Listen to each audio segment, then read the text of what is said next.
This is Cougan Cassius for IFL TV. We're in Hull here for the press conference for Fighting Pride this Saturday in Hull. With me I have promoter Eddie Hearn.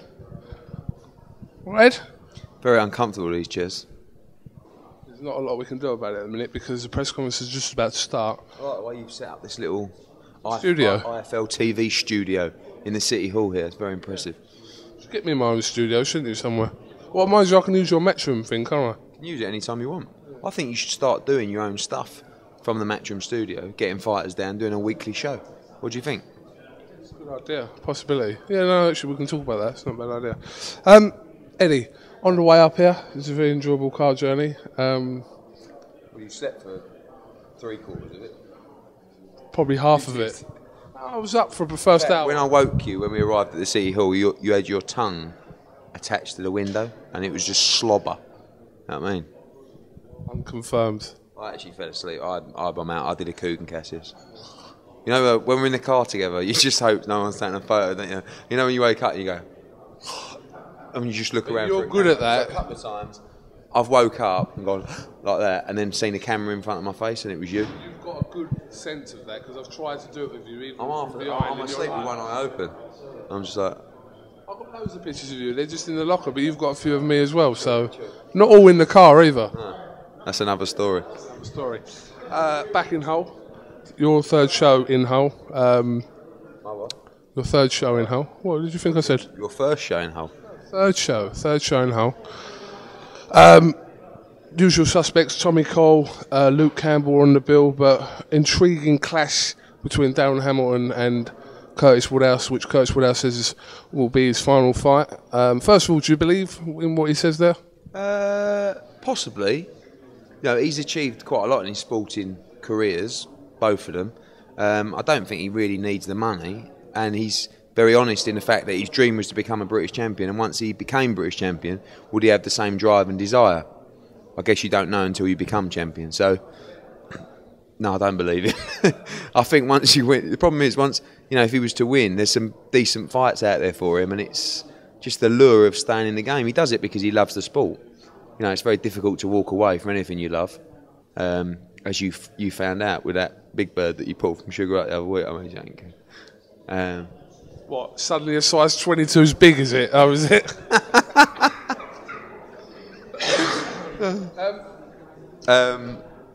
So, in answer to your question, I'm not sure. I think it's a great fight. So is Gavin McDonald against Lee Wood. They're two complete 50-50 fights. But I suppose you can't say Woodhouse Hamilton's 50-50 because I think you have to favour Hamilton for his recent performances. But Woodhouse been working with Adam Booth in the train lead up to his camp. That's leaked out. He's given it everything and he's in great shape. On the subject of these 50-50 matters, I get a lot of stick on Twitter sometimes for this sole reason that I tend to sit on the fence, which I openly admit that I do sit on the fence. But, I mean, do you kind of understand why I do need to sit on the fence with certain things? You don't understand that, really. It depends what kind of person you want to be.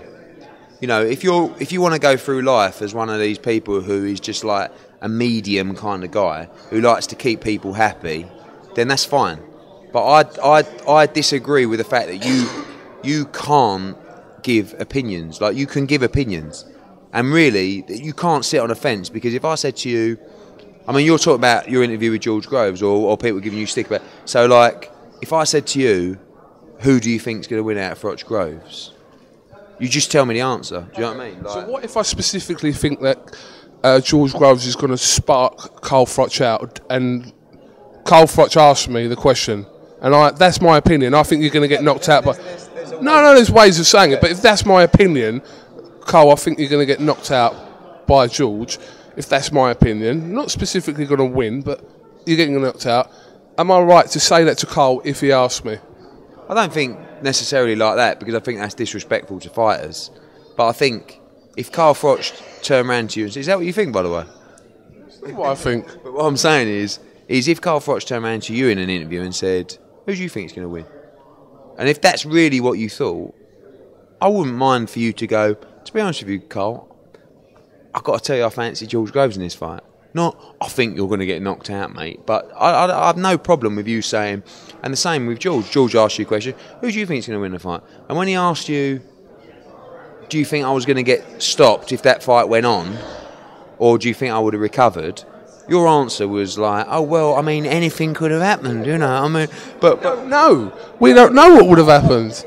In my heart of hearts, I genuinely don't know. No, it ain't bollocks, because you've always got an answer. It's not, no, in your heart and hearts. It's like if I said to you, right, and I said to you before, who's going to win out of Hamilton and Woodhouse? Right? You could go, oh, it's a 50-50. No. In your heart of hearts, who is going to win out of Hamilton? It's not like, oh, I can't really decide. Oh, they're both lovely people. Oh, Curtis has got a dream, and Darren's was homeless once. You know what I mean? It's like, no, he's going to win. That's my gut feeling. Do you know what I mean? So when I say to you, what's your gut feeling, Frotch or Groves? You know, you got a gut feeling. You know you have. No, you have. You can't not. You convince yourself you haven't. That's the thing. So it's like, it's an instantaneous answer. It's a bit different. Boom. This one's a bit different. Listen, it's easy only because you're that kind of negative, medium, sort of moping geezer. Do you know what I mean? Who's just like, well, yeah, well, this, or that could happen. This could. No. He's going to win. That's my gut feeling. Of course, anything can happen, but my gut feeling is he's going to win. I'm not asking you a question. Let me ask you a question. Does what we do work? Yes or no? It's got nothing to do with. Hold on. It does, because it's the basis around interviews that my opinion is irrelevant and doesn't really matter for anything. Your opinion or you yourself? No, my opinion on whether who's going to win out of a fight is irrelevant, really, isn't it? No, but I think if someone asks you, you should answer it. I'm not asking you, by the way. You asked me in the car about Carl and George, and what did I say? This is off camera as well. Go on, what did I say? Oh, well, I don't know. Yeah, why have I got to lie in the car? Because that's what you do. I don't know who's going to win. I don't know who's going to win that fight. He's going to win. I don't know. I genuinely don't know. You tried so hard to convince yourself to be impartial. You now don't answer any questions with a yes or a no, or a him or a him. Do you know what I mean? It's easy for you to answer questions because you. No, it is because you're. Person, you ask proper. No. Listen, I'm already talking about calling fights. I'm the only person or promoter that you ask proper questions to, and I answer every single one. I never sit on the fence. That's down to you. No, but that's what I wouldn't be asking you. I'd rather be that kind of person. Fair enough, and I'm grateful for it. But I'm calling back calling fights. If I'm asking you, but if I'm asking you to call a fight, you're going to back your fighter because your fighter is more than likely in the fucking fight. No, but listen, I can't like. So okay, Ricky Burns and Terence Crawford next week. I believe Ricky Burns is going to win that fight. I really do believe Ricky Burns is going to win that fight. But when you're in a fight like, you know, I mean, if you're in talk about Reece Broner or something like that, and you ask me a question, who's going to win this fight? I have to say that, listen, fucking Broner's a big fight. I believe there's a way that this could happen and that could happen. You word it cleverly because you're a car salesman, so you word it cleverly. So hold on a minute. So like, yeah, a good example, Broner Reeds or even Purdy Alexander. So you go, well, listen, it's going to be a tough fight, but you know he has got a chance. So you don't really answer the question. So you've got to fancy Alexander to win this fight. You never said that a long time. Check through the videos. You never said that. Listen, you never said that for a fight. And same with how Purdy could win the fight. But all right, what are you going to tell me? Not answering the question, is it? If I ask you who's going to win out of Reece and Broner, you're not going to turn around and go, Broner will win. You turn around to me and say you have to pick one person and your fucking life depends on it. Who asks questions like that? No one does. And you're the best talker in the game. You are. Oh, thank you. You are, because you've got a way. That's another thing. People tweeting me going, you're up Eddie Hearn's ass. We ain't true. How am I up your ass? All right, mate. But you do. You ask. I'm the only one you ask proper questions to. Because you love to ask me the hardest possible question. And you know the best thing? You don't even give me a fucking heads up. So you don't say to me, oh, mate, I've got some questions for you today. You just hit me with them. You sort your cough out and all. It's worrying. 4 months you've had that cough. No, he went away and come back. Seriously. Mate, I do need to have it checked out. We're not sitting on the fence with that one. That needs to be done. Okay, moving on. This whole venue thing is starting to be as aggravating as the actual deal itself. Do you know what it was? When I was trying to make the fight, it was like... FROCH and GROVES, by the way. Sorry, that's the venue we're talking about. I was trying so hard to get the fight made, and then when I got it made, it was like, I remember going out that night for bite to eat, and I had a nice cold Peroni. You know when you sit back and you drink that and you go, oh. But then the harsh reality kicks in. It ain't even started yet. This is like... And now the aggro is unbelievable. I mean, there's so much work that goes into a stadium show. But Twitter is like... I mean, I get asked 1,000 times, where is it? When the ticket's out? I was like, look, I'm working on it. So, as I said in my Daily Mail column the other day, the two front runners are Wembley and Emirates. That's where we're up to. We are looking at Old Trafford. We have spoken to the to Cardiff, to the Millennium Stadium. We are speaking to the City Ground, Nottingham. But the fact still remains, the two favourites front runners are Wembley and Emirates. Time scale, might make a decision tomorrow. But I would expect early next week there'll be an announcement on the venue. You need to make one quickly though, because of you want to go on sale in the first week of March. So certainly, early next week, the venue will be announced, and we want to gear up for the week after to try and run the press conferences and that media tour, or the Monday the week after. So you're looking at probably either sort of Wednesday, Thursday, Friday of the week commencing March the 3rd, or sort of Monday, Tuesday, Wednesday of week commencing March the 10th. Undercard wise for this fight, are we still a way away from that, Evan? We're not going to have one. Just going to have to fight.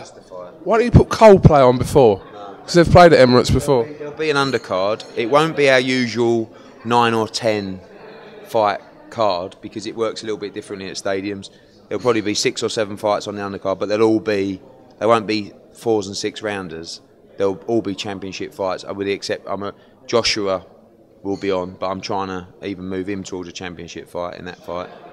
Campbell, most likely. And then we're looking to make a world title fight as chief support. Big domestic fight. I don't want to say too much because I made the mistake last time. And then everyone starts sending me links to an interview I done and goes, watch 3 minutes 62 here where you said... Do you know what I mean? So, like the Kell Brook thing. Kell Brook what? When you said Kell Brook was going to be faced with like a huge name. Sinchenko, I mean... I think people were expecting someone bigger than Sinchenko. No disrespect to Sinchenko, but I think people were expecting that sort of thing. So maybe you should... Die by the sword. Indeed. Unfortunately, I'm a promoter. That means I have to also be a hype merchant. But, you know... And back your fighters, whether they're right or wrong. Yeah, absolutely. I'm glad you admitted that. Back your fighters like you back your friends and family. You know, but you got no loyalty to your friends and family anyway, so it don't really matter. You wouldn't know what I meant by that. I don't slag you off to who? Yeah, but to who? That's what I've heard. I haven't slagged you off. Just saying, mate. Be careful what I say about you to people. I know it really gets back. So I only pick the people that I know that won't say anything. What have I got to slag you off about anyway? You're good as gold with me.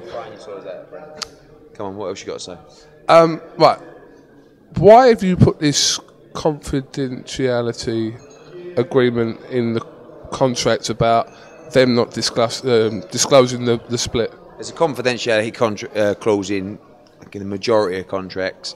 There's all kinds of things in the contract, and it just, you know, there's loads of talks about the split and the money, and I'm quite uncomfortable talking about who gets what, and especially when you read in the papers, he's getting... I sort of read something the other day. This fight's worth 50 million. Carl Froch could be making 35 million out of this fight. It's like, I think the public start to get this, you know, especially when... Why don't you just go and put it right and say, well, it ain't, this is... Can't be bothered. But it's like, confidentiality is in like most contracts. But, you know, the bottom line is I don't want people talking about this split and that split and how much money he's making, So it's a standard... It's not like this secret clause was put into a contract. What's the conspiracy there? It's just quite standard. Why no rematch clause? Mandatory challenger. Your press tour will depend on where the fight is held? No, my gut feeling in the press tour is 3 cities: London, Nottingham, Manchester. And are they up for that though? Carl and George, they're out for doing this 3 times, and yeah, I mean, don't really care, you know, in terms of what they're up to, what they're up for. It's part of the job, isn't it? I want to make this fight accessible to people. I want fans from different areas to be able to come along, watch the press conferences, which are very, very entertaining, but also meet the fighters as well and be involved in the build-up to the show. The build-up's going to be huge for this fight. I want to get everybody involved, casuals, boxing fans, and the only way to do that is to make it as accessible to people as possible. You know, ideally, I'd like to go Glasgow, Cardiff as well, but it's it's 80,000 a little bit too optimistic. Listen, I'm a very optimistic person. I think we should always dream big. I just look at this fight and say we've done 20,000 tickets in less than an hour last time, and it was not even a quarter of the fight that it is now. Does it do 80,000? I don't know. Does it do 60,000? Yes, it does. So if you've got that many tickets available to sell, I'm assuming the start-off cost for the cheapest ticket will be quite low. Yes. Yeah, I mean, also depending on where it is.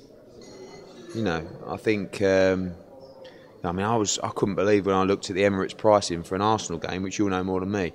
This is unbelievable. I mean, but you can't go to like a Premier. I mean, you can't go to Leyton Orient for less than 24 quid or something like that. You know, so. You know, again, it's about making it accessible to people. So you don't want to make the cheapest ticket. I think the cheapest ticket will be in line with some of our smaller fights. Between 30 and 40?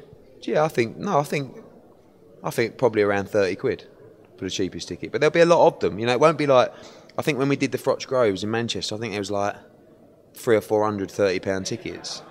Here you might find 5,000 or 10,000 £30 tickets, you know. But just to give you an idea at the Emirates, Arsenal's cheapest season ticket is dearer than Manchester United's most expensive season ticket. So, but how much is it at Emirates, the cheapest ticket for a Premier League game? I know it's like all the tiered games, aren't they? I think it's about 50. No, it's about 50 quid, I think. And they go up to about 130 or 120. Coldplay were at Emirates,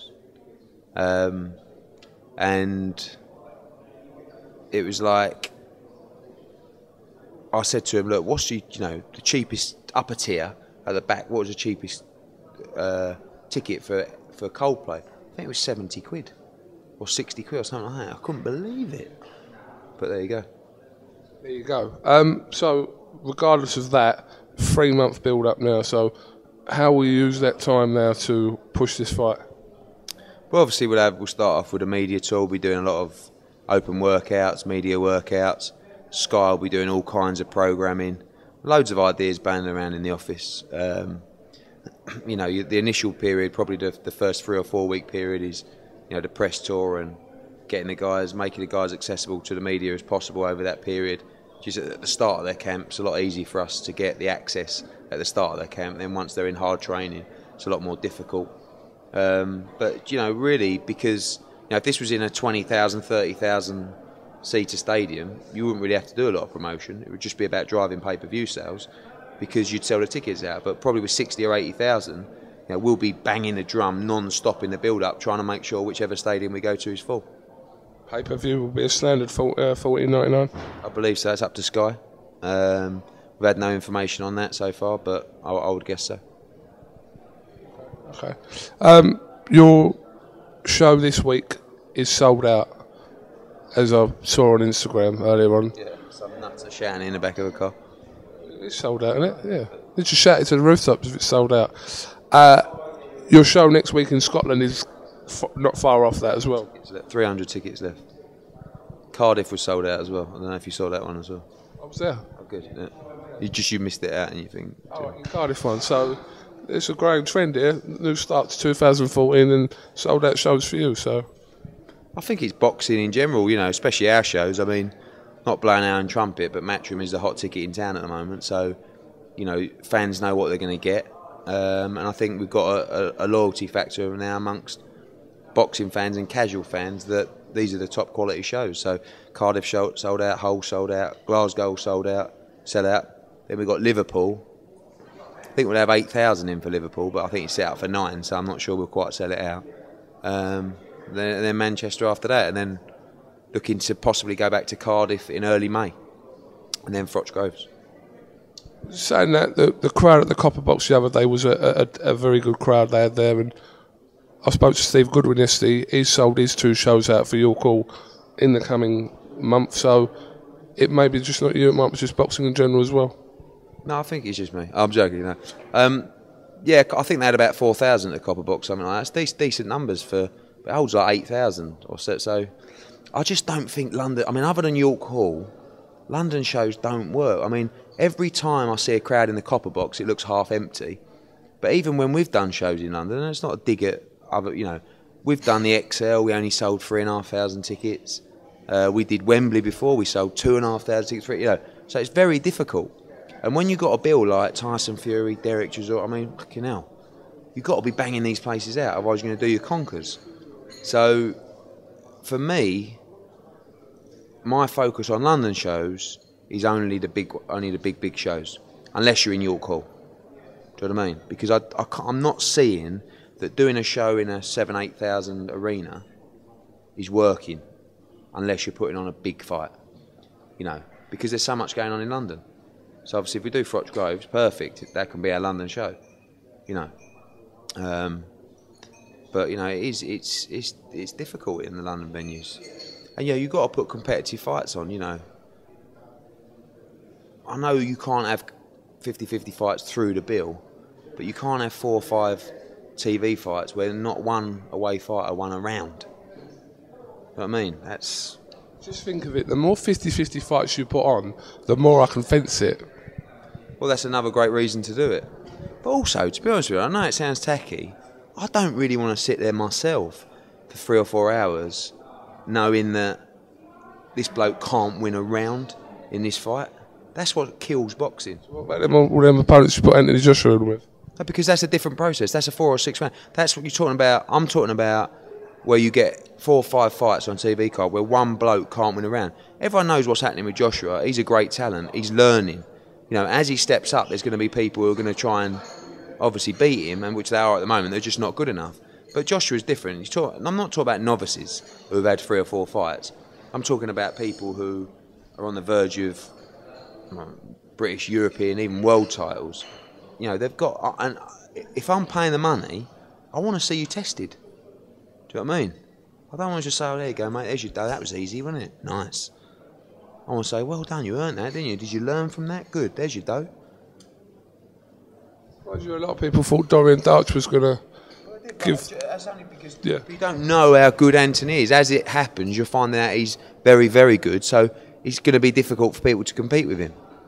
But, you know, I mean, you know how big he is. I mean, you text me from the Copper Box saying Joshua is just getting mobbed non-stop. You know, you talk about a superstar, you know, I mean, and he's got to be progressed in the right way.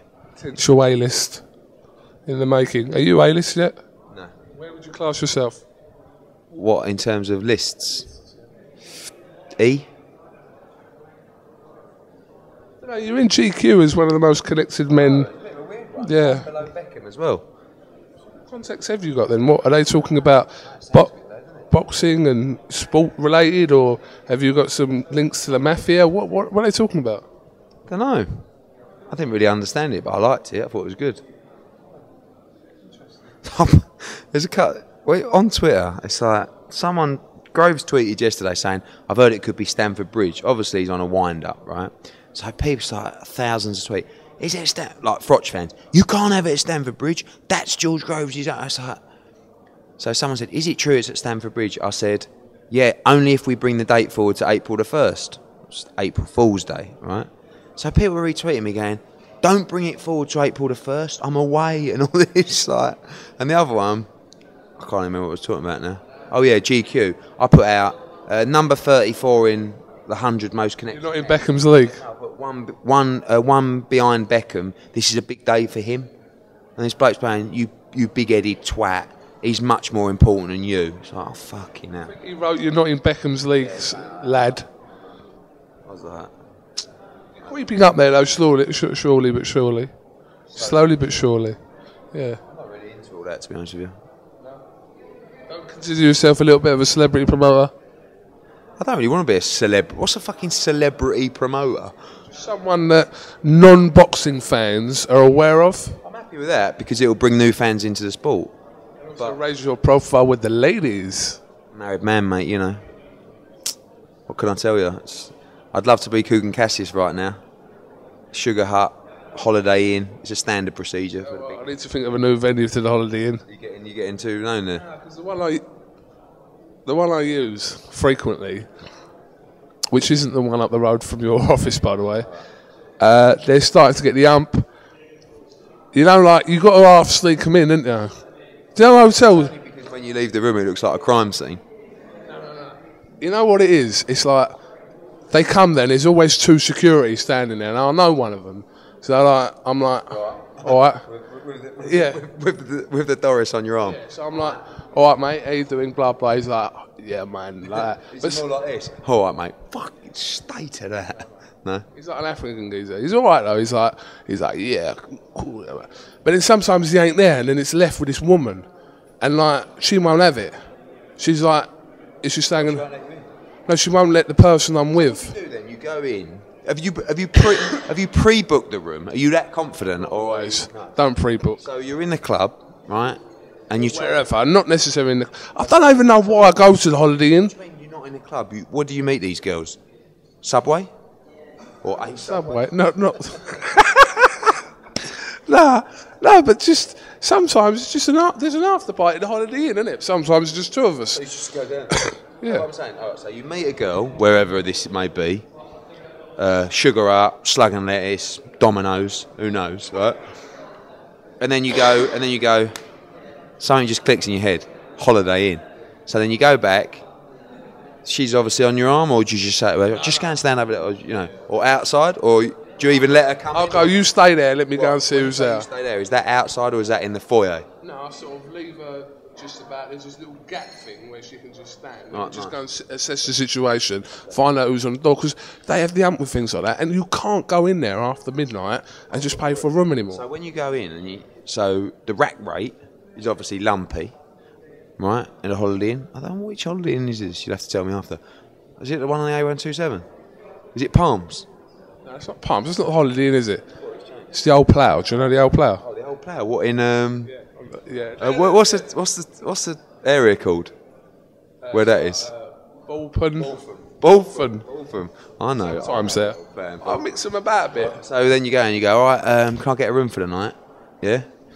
So do you pay the rack rate or do you give it the old... She goes, oh, you know, the rack rate's 140. Oh, look, I only need it for an hour. Do they do an hourly rate or... Not really. What about 10 minutes? No, but have you heard of the Campanile in Basildon? Campanile in Basildon. Is that another hotel? It's a hotel in Basildon, but that used to be renowned for going in there, giving the geezer there, the night geezer there, like 30 quid, and they'd let you have it for like 20 minutes or something. Yeah. Half hour, maybe an hour, I don't know. Well, you think about doing it a couple of times? Yeah, well, you've got to take clothes off and putting it back on and all that stuff. So, yeah. But yeah, it's all right, it's working. I don't know why I just don't take them back to mine, because there's no one there. No, I'll tell you why. It's because, like, sometimes... But then what about, like, you know, it's all done and dusted. It's like, you know, if you're in a hotel, give it the old, right, you know. I can leave the hotel. I can't leave my own place, can I? And with how easy you fall asleep, you don't want to be waking up in the morning, especially with the monstrosities that you bring back, do you know what I mean, and giving it the old... Oh, Jesus. Monstrosities. Get good salts, mate. Get, like, at the moment, there's been B's and C's, but I've had a couple of A's. In whose book? Listen, I know what a good-looking woman looks like. I know. What A's have you had? When I say A, I mean, like, Essex A. I don't mean, like... Yeah, but still. A's, mate. You ain't had any A's. How do you know? You don't know. See, that's the thing about it, see. Tell me some of these A's are. No, listen, hold on a minute. You don't know, because we don't... The card stopped. I'd be gutted if it's missed a lot of that interview. Yeah, I don't think it's missed too much of the interview, but anyway. Right. I might have missed the right hypnal bit out. So you thought you'd mention it again? Done you a world of good. I don't do that at all. You told me about using that stuff. You can't be doing that, mate. I'm telling you. No, fucker. Right, so Hull this weekend, gearing up, sold out show. I don't know why I keep saying sold out show. You just presume it's sold out because that's what we do these days. Of course. All right. Well, listen. Don't think there's anything else. 3 days in Hull. On the You're leaving today, yeah. Going back for meetings tonight and then coming back tomorrow. What can I do and what can't I do? Can I order a brass back to the room? Seriously. Do what you want, mate. I don't condone all that kind of stuff. You know me, Mr. Clean Living individual. But you can do what you want. I'm quite surprised when I came to your room. I think it was in Hull last time. I ran out of aftershave. Do you remember? And you let me have a little spray up of the Gucci. Your room was quite tidy. I always got the impression that your room would be a tip. So, if I got a brass back to... It's nothing to do with you. You ain't got a problem with that. Hashtag brass on the Matchroom account. No, it's not because... What do you do? Charge it to the room? No, but I can work it. So when the transaction process, thanks very much, darling. Oh, that'll be a oneer. Yeah, can I just sign for that? It's not going to happen, is it? I can work it. I can work it so it basically you end up paying for it. Definitely can't. But listen, mate, at the end of the day, if you're struggling and you really just no. Yeah, but let me know and I'll just give you the readies. You know what I mean? You ain't got to tell me what the readies. Get me my first ever brass in life.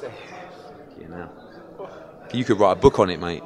Ask Ty and Booth about brass. I've seen it. It's a great interview. I don't think he's been there, but of course you ain't tired. But anyway, so what am I allowed to do and what am I allowed not to do? You just got to respect the premises, and you got to remember that you're on a Matchroom room, so we don't want complaints. The Village Hotel in Hull, which is where we're staying, they're actually sponsoring the fight as well. Great hotel, you've been there before. Great gym, great leisure facilities. Not that you'll be needing any of those, but just respect the premises. It's not the Holiday Inn in Basildon. This is a nice place, and just have a little bit of respect. Or the old plough. Yeah. You know about the old plough, don't you? About the old plough. That's an old school thing, anyway. Right, okay, Eddie Hearn, thanks for talking to IFL TV. Press conference now. Kugan Cassius, Eddie Hearn, IFL TV. Just walking off.